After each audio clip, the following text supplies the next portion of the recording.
I'm joined by Martin from Ambassadors Football. Hello, Martin. Hello there. Hi.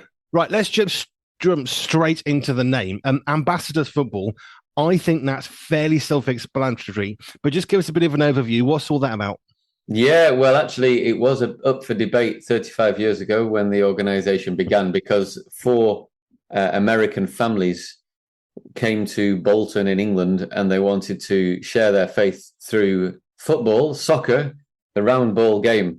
And they were called ambassadors in sport because they didn't want to offend all the people in America that might not understand what the name football really meant.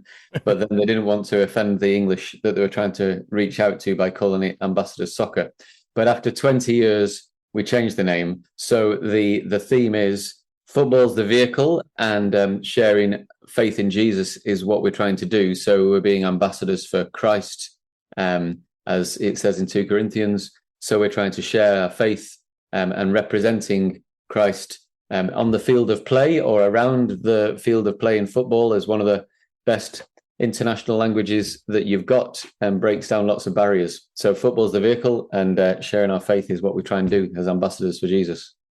Even in war zones, did you see this photo when you were at school of the English and the German soldiers in opposite trenches getting together to play football? Yeah, It's an absolutely. iconic thing, isn't it? Yeah, yeah. And at various World Cups, I always remember when I was growing up, I think it was in the 80s and early 90s, Iran ended up playing the USA in the World Cup. And it broke down, racial and tribal barriers, and has proved to do that ever since. Really, yeah. It's certainly it's got the ability to do that, and obviously it's just a tool or a vehicle for expressing worship and praise to God, and it could be used for not so good purposes as well. You don't see it's not that football is inherently good, but it can certainly be used for good. Amen to that. Now, I have to be completely hands up. I'm not a football fan.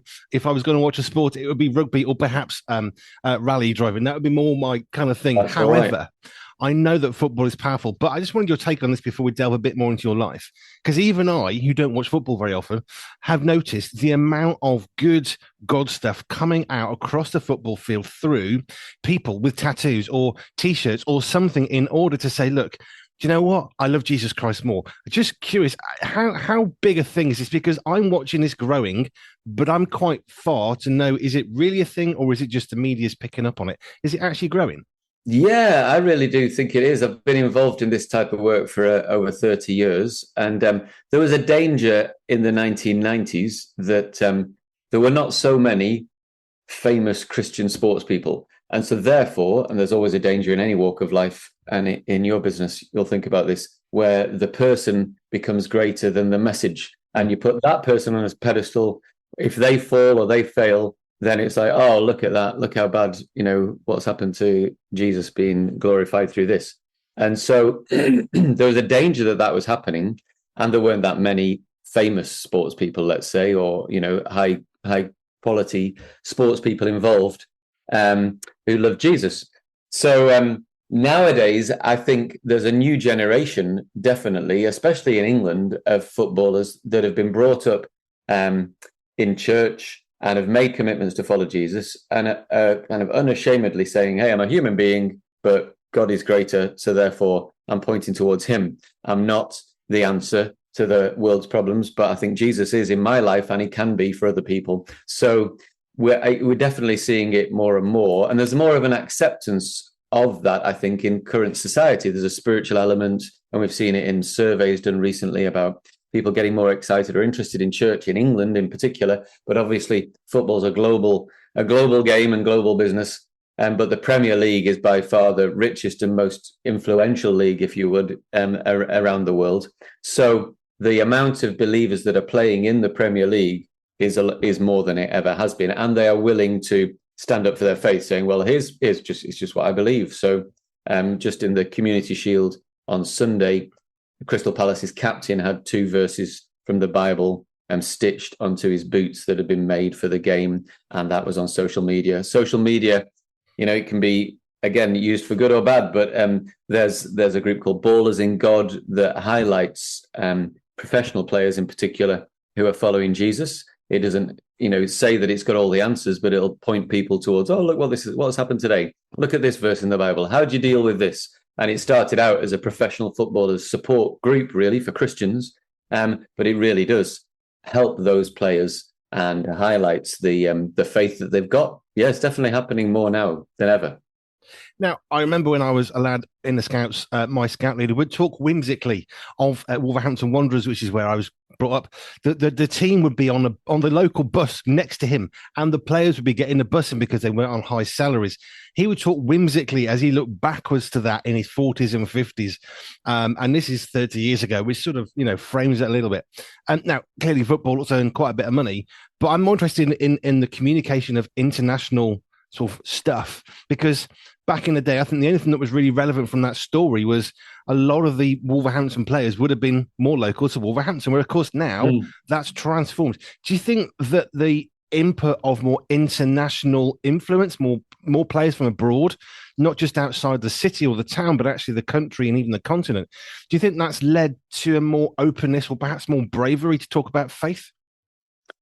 I think so. Yeah, I think some people will come into a club and depending on their cultural background, not even necessarily from another country, but how they've been brought up within Britain in their culture, they're ready to express their faith, and they're taught from early age. This is what you do. Coming back to the captain of Crystal Palace again, Mark Gay, he said that he was brought up going to church. It was something that he did. It was a big challenge when he was playing in academies, but God was first, footballs, and the rest came afterwards. So therefore, you have to make some choices. But he knew that growing up, so therefore he was ready to express that. And I think the influence of believers from other countries and those of other cultures within that footballing community does help create an environment where it's acceptable. You're able to talk about a variety of issues, and that includes faith, and they'll be ready to pray with one another if you've got a couple of believers in the team, or they'll be wanting to, talk about some elements of their weekend, going to church or, reading the Bible. So there's definitely that element more now. So I suppose a way of summing that up is to say, look, it's normalized more. And because we've had more people from more places coming in, actually, that conversation is a more natural, less, I'm going to talk about Jesus, it's a big deal, but actually it's just a regular conversation more frequently. Yeah, exactly. Yeah. And I think that's what Jesus wants us to be like. And just that, hey, I'm part of your life, and just you take me with you wherever you go. We're not just for Sunday, obviously, and a Wednesday night. But it's part of our lives. And I think that separation sometimes, and it was done even without consciously knowing it was happening, but throughout the 20th century there was a little bit of a separation between here's my faith, here's my politics, or the famous politicians have said that. But now I think it is, well, this is, of all faiths, people will express publicly, here's what I believe as a Hindu or Muslim. And so for Christians it's like integrated into your life more, which is how it should be, really, and I think that's a good thing. Amen to that. Right, now, let's explore a bit more of your life. You're talking a lot about faith, Christianity, Jesus Christ. So let's go back in time a little bit. Where did faith begin for you? Collyhurst, Manchester, which you might not realise, but Nobby Stiles came from there. Brian Kidd as well, round the corner, for those who know anything about Manchester football. So I grew up in North Manchester and went to church with mum and dad as I was growing up. When I was about 15, there was a man who came and did a mission to men, actually, and my dad committed his life from being a car mechanic to wanting to be a pastor or a full-time minister, and in the final meeting. And I felt like I should commit my life to following Jesus there for myself. So I'd grown up knowing all the stories, but I wanted to make them real for myself.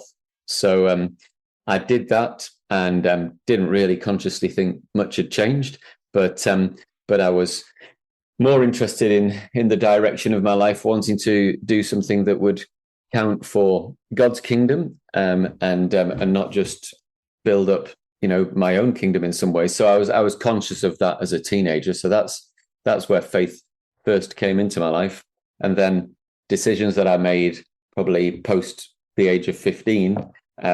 I was thinking and praying more about where I should go and what I should do, and then got challenged to do other things for Jesus as step by step as things went forward. I think God often takes us on a little journey, and that journey can be a little bit erratic sometimes, and sometimes there's a bit of a straight path. I like those bits. It was a Tuesday 4 years ago, I think. There was a little bit of a straight path. But that's the thing about the journey with God, is he's going to take us to amazing places. So your dad was a mechanic, met somebody, a conversation happened. Need to ask the question, did he become a pastor, or is it just something he wanted to do that was such a radical change? Yeah, no, I was a teenager, and so then we were in the Church of England, so he started investigating, and I would say during my teenage years, the actively being involved in church and his faith became more active in his life, so therefore it affected our lives. One thing that we did, whether this is the right thing or not to do, but he gave up his league match ticket book for Manchester United. So I used to go between my mum and dad went before I was born, and in the 60s watching George Best and Bobby Charlton, Dennis Law. And so in the 80s, we went for a few seasons every second week. But then because of the time commitment and the money, we gave up that ticket, which I wondered at the time, oh, Dad, what are you doing? But yeah, he got more involved and then trained to be a vicar, and then had a church of his own in North Manchester, just south of Bolton, for 10 years. In the 1990s. So yeah, God led him on that journey from car mechanic to car manager, service manager at a big dealership near Old Trafford, actually, and then into working for the Church of England. Which is a really good example of why it's important for us to share our faith, whether it's naturally on a football pitch or somewhere around the football world. Actually, it transforms life. It transforms the life of your dad and your family and yours. Where did faith lead you? You talked about how faith started to influence your journeys, mid to late teens, but where did that then take you? Yeah, well, when I was 17, I went to Keswick, actually, in Cumbria, that's had a Keswick convention about mission and life and faith for over 100 years. And at a meeting there, I felt called forward to go forward, though I didn't actually, because I was very shy. But in my heart, I told my youth leader at the time, I felt like I should have gone forward in that meeting to say, if you take the Bible seriously and you trust God, be ready to go anywhere and do anything for him. So I was 16 years old and didn't know really what that meant. So I went to a mission tent, it was called, and then I looked through a card index file that had every country in the world listed. And they needed a car mechanic in Argentina or a nurse in Bolivia, and they needed some type of church planter in Cambodia. And I thought, well, I'm 16, I can't really do that. So I left, didn't talk to anybody. And the next Easter, my sister invited me to go to Birmingham with a group called Operation Mobilisation, which you might have heard of, OM. And I went for 1 week, a very exotic location, East Birmingham, in the shadow of the M6. And we shared our faith with anybody that would turn up. And I came from a very small youth group that didn't have very many people in it, in inner city Manchester, and suddenly realized there were 300 other young people who were all quite, as excited as I was about Jesus. So that next summer, in sixth form, I went to Austria in the end. I didn't know where I was going to go when I left, but I went to Austria for a month and sang songs on people's doorsteps, distributed literature, worked with the local Baptist church south of Vienna. And through university, I was at university, studied mechanical engineering. And then after university, I didn't want to get stuck in a job in England if God wanted me somewhere else. So I joined that group OM for 2 years and ended up in North Africa. So, and that was 35 years ago. So it was step by step, but looking back, it was a long journey. Starts with the smallest step. Oh, it does. People have talked about, so you're making big steps here. And it's like, no. Most of our steps are little shuffles. Yeah. You're just seeing, 2 weeks apart and you think we've walked somewhere. But no, it's just lots of little shuffles, usually white knuckling it with terror. Where are we going? What are we doing this for? North Africa, what did you do there? So I was distributed some Bibles, Christian literature, and we were trying to just give people a chance to be able to hear about Jesus, really. So and then I organized summer programs that took young people into North Africa, so all over the region and southern Spain, to be able to share their faith with people that wouldn't have heard it before. So yeah, I did that for about 10 years. on and off based in southern Spain. Operation Mobilisation, we do know very well because we've been to Teen Street 2 years running to cover that with radio and interviews and stuff. So brilliant. I love what OM does. And their big ship's coming back, I think, in 26, they're hoping, to come and do a tour of the UK. Yeah, well, yeah. I visited at the time when I was working for them. Yeah, when Logos Hope was launched and commissioned, and so yeah, they'd done a variety of sports activities, and we were supporting that. So yeah, I remember visiting in Canary Wharf back in about 20 years ago. So it'd be great to have it back. Yeah, they do. It's always been part of my life for 20 years, so it's very much still in my heart. North Africa, I guess, in a sense, not the same as Birmingham, quite killy, but the same sort of thing of with people showing them Jesus. Yeah. So it's just one step at a time, really, and not. I realized even on the doorsteps of Birmingham and then in Austria, it's like God could use me if I open my mouth and prayed and hope for that and say the right things. It's not me that's doing the work; it's the Holy Spirit and directing people towards Jesus. So I would do what I could do, and I noticed that if I could, and that's been really probably one of the themes of my life, if I could encourage other people to do something similar, then it would multiply what God could do and extend his kingdom. So that's what I've been involved in really ever since, in a variety of methods, but that was the main thing. I can see some of the Manchester stuff. Even I know Manchester has Manchester City, Manchester United. There's a little bit of rivalry there. Yes. Which way did you lean? I'm guessing United, but I mean, which? Yes, so yeah, my dad actually, after the Second World War, as a teenager, with his best mate, supported Manchester City. He supported Manchester United. You might not know this, but a little bit of history. Old Trafford was bombed in the Second World War, and so because it was near the industrial part of Trafford, so Manchester City let Manchester United use their ground to play home matches, and then following on from that, they would go as single teenagers.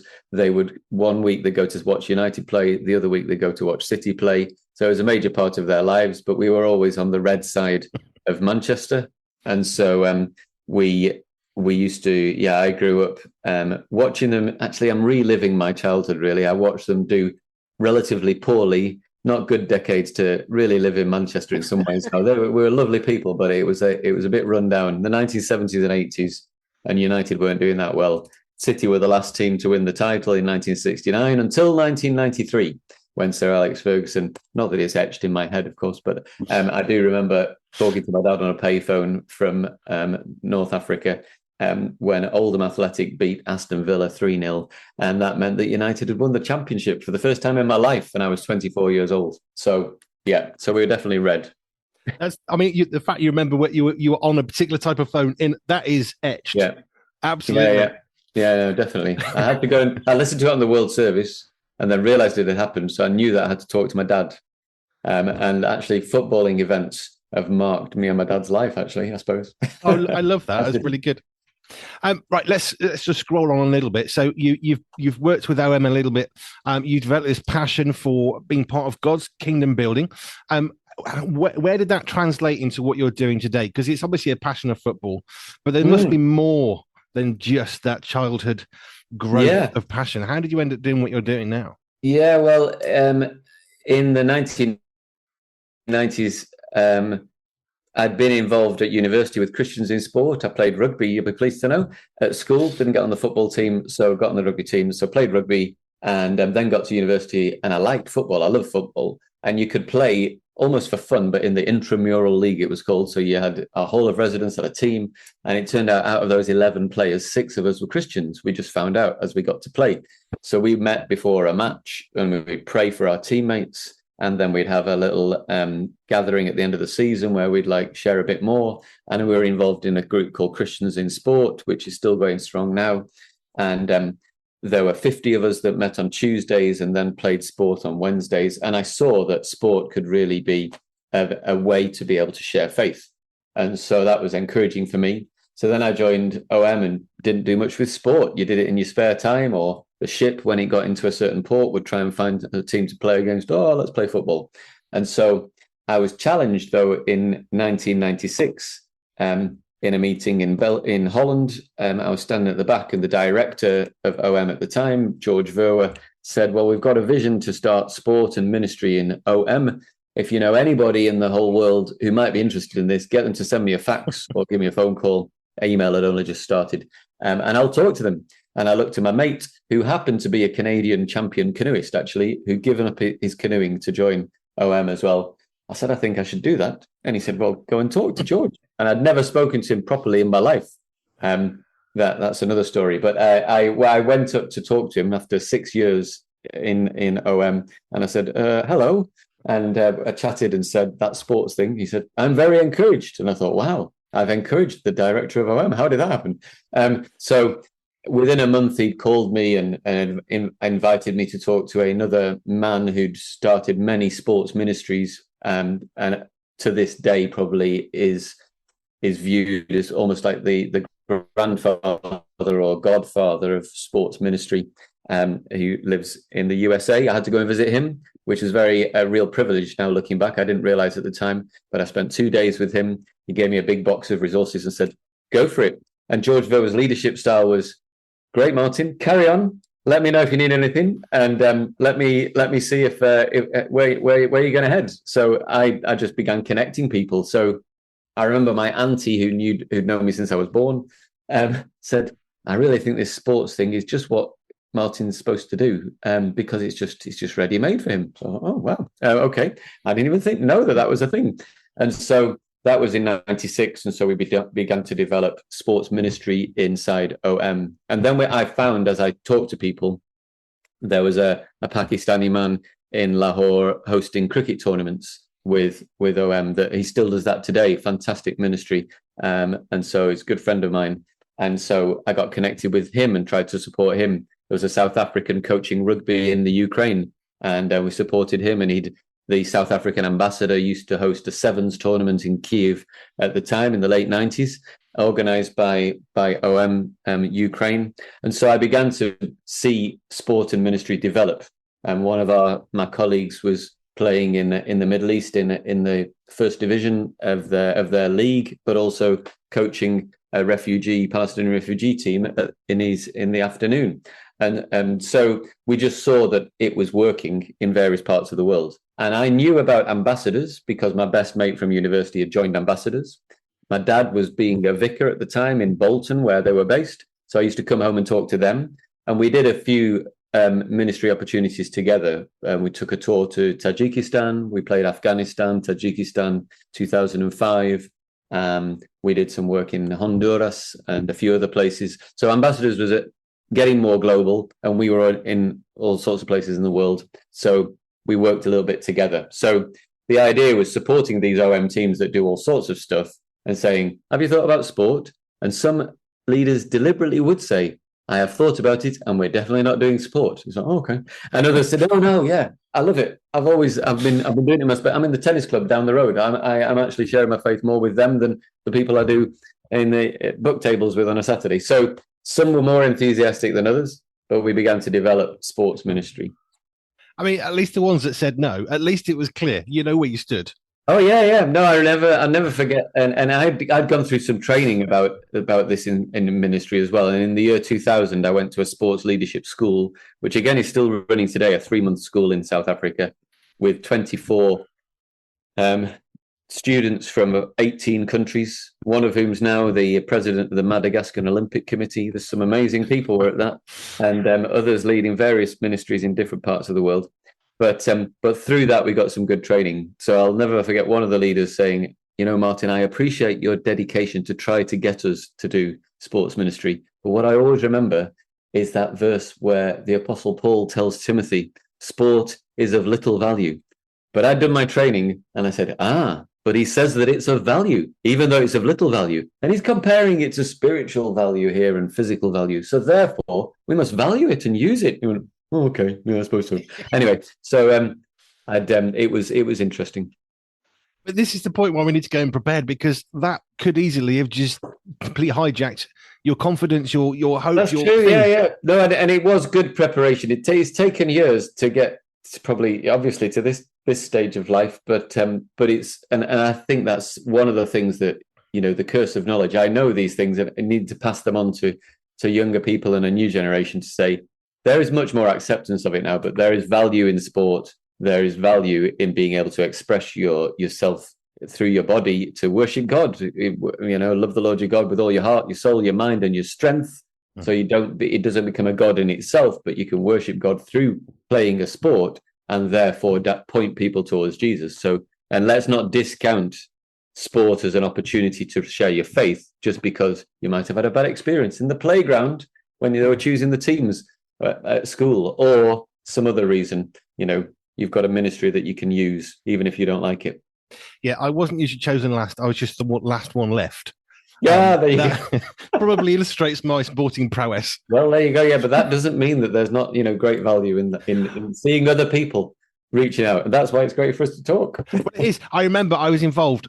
I used the word involved at the smallest possible level. It was a church outreach. They had a big, I think it wasn't quite five-a-side, a bit bigger than that, but steel fence, concrete. And we used to go there. There's a lot of youth around the area, and I quite like a bit of youth work, but supporting those who do was really my thing, rather than being stuck in. So I would go along and play football. My only skill is I'm pretty big and solid. I tend not to move. People bounce rather than knock me over, and I can run and charge and scream.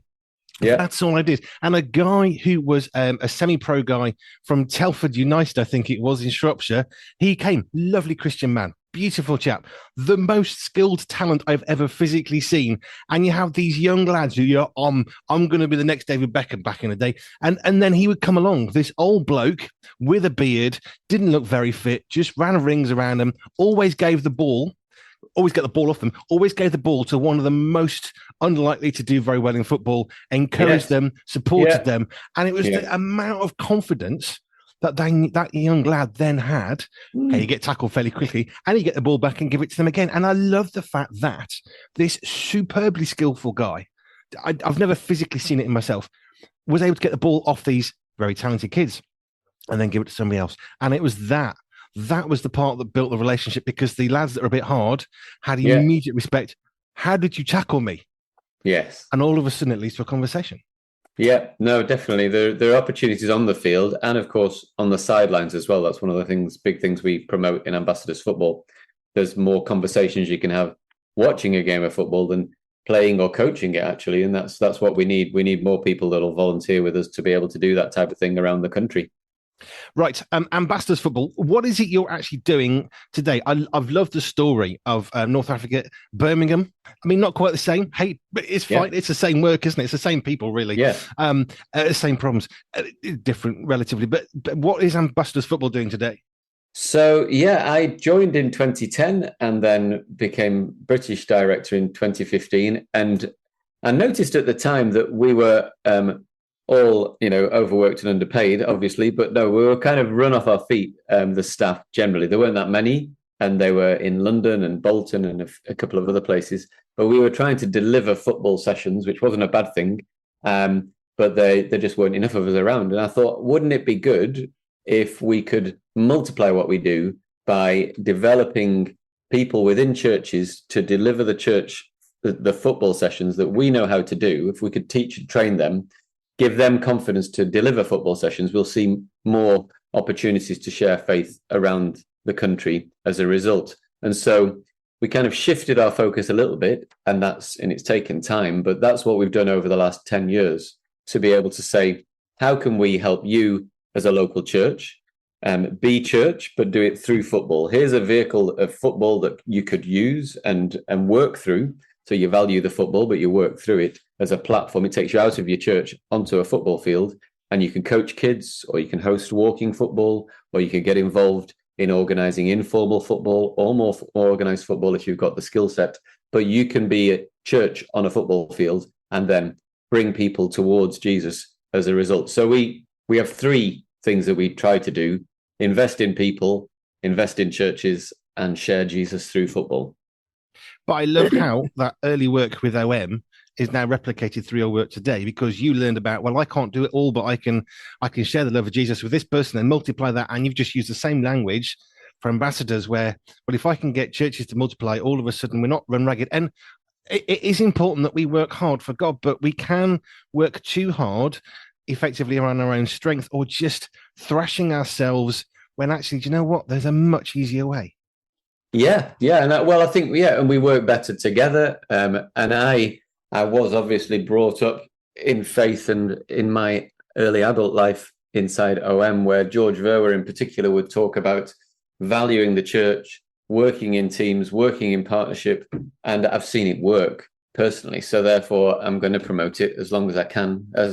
If I ever have influence, I'll try and do that. So I really value the way in which we can complement other organizations or help a church to do its job. Because OM always said that they came in with short-term teams often, but said, we're coming to help a local church. We're not there forever. We're only there for a week or a month and we'll leave. So we've got to make sure that the local church is connected to what we do. And so we do similar things all summer long. Now we're helping churches deliver camps. Mm-hmm. But we'll provide some coaches and volunteers that can lead the coaching element, but the other elements of faith and linking with the local church, it's up to the church to do that. So we have to help them to do that. Because we can't be everywhere, we can't do everything, but we can support those with the skill bases that we've had. For you personally, it's going to be that passion as a young lad growing up with some of the names that I definitely recognise. Your dad then being transformed, your family transforming, which transformed your life, that journey through OM to Birmingham to Austria and then North Africa. And all of that journey now, I mean, it's kind of cool, but it's being used today. And this is why I love doing these interviews as we do, because as I just sit and listen, it's the journey back then when I was in my teens, early 20s, 30s, whatever, when I found Christ. Now I'm using it just in a different context, but all the stuff I've learned, now I can use over here, and it's brilliant.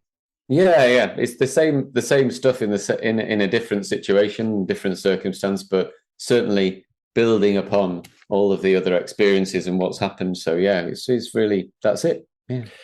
If a church is listening saying, well, I can kick a football, I'm not very good, we've got a goalpost, we've got a bit of grass, could they help us do something? Could you? Yeah, we've focused on something. So we've got camps and tournaments and the tours that we do. We take footballers to other countries. In next month in September, a small group will be in southern Spain supporting our office there. But the main thing we love to do is help a church to either develop something it already does, like a weekly football activity, or begin one in their local community. So there's a couple of places here in the Northwest that have started this year, who both have churches right next to housing estates. The housing estate has grass within it, still just about, not quite a concrete jungle. Or they have a multi-use games area with a fence around it and a court on it.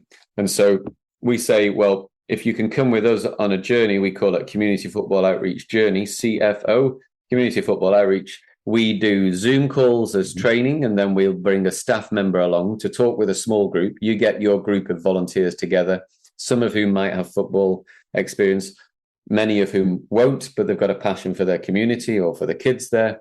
And then we will help to kick off the project by coming in person where it's possible, or over the first weekend or the first couple of days of the outreach itself, and say, have a regular football activity. And here are the tools. We've got resources that we've got that can be used on a weekly basis to share faith through football. And we walk with the church through that. So in September, we've actually got some information evenings that we are going to be hosting, partly because we've got some publicity that's going to be out at the big church weekend. But linked to that. And so if anybody wants to come along, I don't know if we can list them linked to this, or I could say when they're on now, but they can find them on our website. Yeah. On the front page of the website, gb.ambassadorsfootball.org is the easiest way to find it. These information evenings are listed, and there's about 4 of them we're hoping to do in mid-September. So then you get to know, what does it really mean? They're about an hour long. So just says, yeah, here's how you set up a football project. And the key element, the one slide that I always love, is the 4 quadrants that say who, what, when, where. What are you going to do? Who are you going to reach out to? If it's older folk in your community, then you'll probably need to do it at 10 a.m. maybe on a Thursday. at a local sports centre or in your church hall. If you're wanting to reach out to kids, it could be after school or Saturday morning, and then unpacking it practically, but also looking at it theologically as well, and the spiritual element of it, to say, how can your church reach your community through football? Cool. Right. Just once more, because we'll stick it on the write-up when this goes on YouTube and podcast, but just give us the website one more time so people can get hold of you. Yeah, the best way to get to us, I always find it, you do it the wrong way around, but it's gb.ambassadorsfootball.org. That's it. Fine. If you wanted to do it the other way, then it's ambassadorsfootball.org/GB. Cool. Hey, Look, if it works, it works. I remember the W's were important, and now less so. The internet has got a bit clever, and it'll find it for us. Martin, thank you. It's been a pleasure and a delight just to learn more about Ambassadors Football. I came to your yearly thing, which was not my thing because I'm not a football fan, but I absolutely loved it because, as I said to your fair, I love people who are passionate about something, because that passion gets my creativity going and it excites me. And I love the fact you've got all these different people from different parts of the country with a shared single passion of football and Jesus Christ. How can we get the two of these together? Well, actually, we can do quite a lot with that. And that's where what you're doing is brilliant. So thank you, Martin from Ambassadors Football. Pure Media, the magazine, comes out on the first Friday every month. And next edition comes out for September on the 5th of September and will be crammed full of amazing writers, features and columns. If that's not enough, we'll be delving deeper into the life and times of Jennifer Benson from US-based Ignescent. And if you love Lego, we'll be chatting with a man who gets to play with Lego every day. That'll be Josh from Go Chatter Studios. The digital version is always freely available online, and you can enjoy a printed subscription and get a copy in your hands too. Just head over to www.puremediathemagazine.com, where we're always on point and always in print.